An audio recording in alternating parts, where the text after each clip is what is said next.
because basically we're gonna go from about C6, C7, all the way down to T4. And this area is so dysfunctional in pretty much every human being.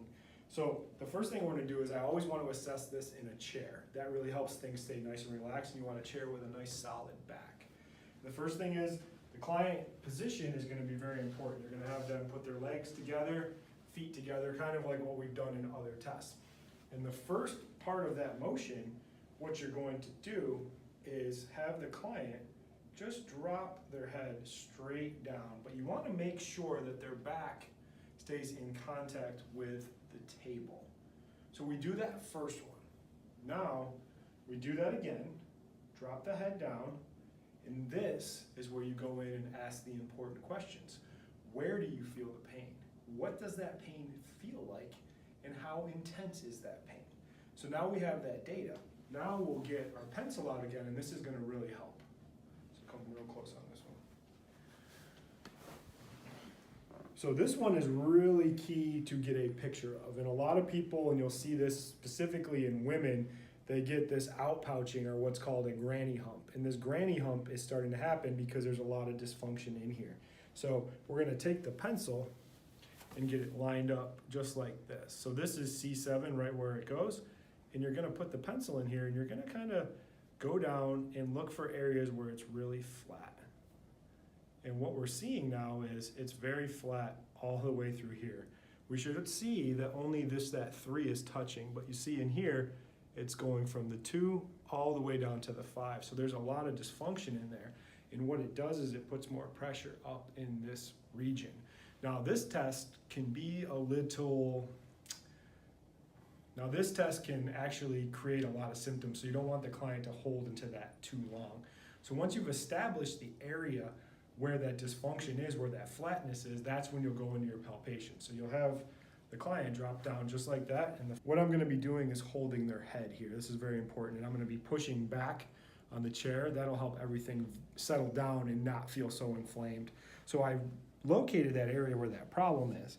Now what I'm going to do is get in here and palpate right on that ligament, and this is called the interspinous ligament. I'm going to work my way down, and I'm seeing that there's a lot of tension in there. When there's scar tissue, it just doesn't want to move. So now that we identified the area where all that flatness is, we back that up with palpation and identified scar tissue. The first thing that we want to do is actually apply some instrument and treatment on the ligament in the neck. So setup is still exactly the same.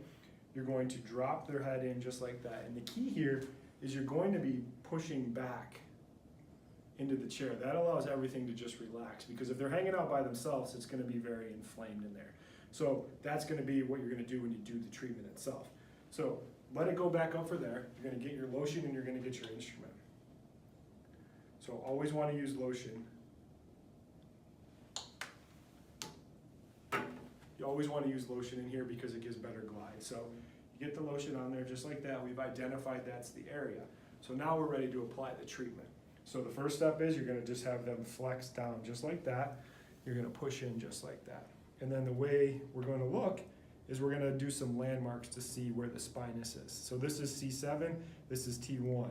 And in between there is where the ligament is. You'll feel it. You can kind of wiggle it around and get that to open up.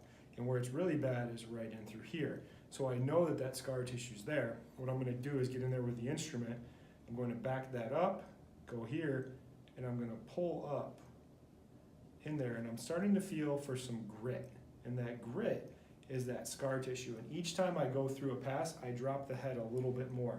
You're going to see that it opens up each time. It's going to give you more access to deeper layers of the ligament, and it's going to open up even more.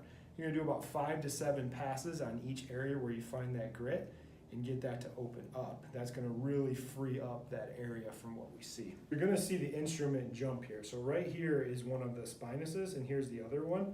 And if we start below the spinous, it kind of pops off, and then we sink back in. That sink back in is the area where you want to treat it and really get that to open up.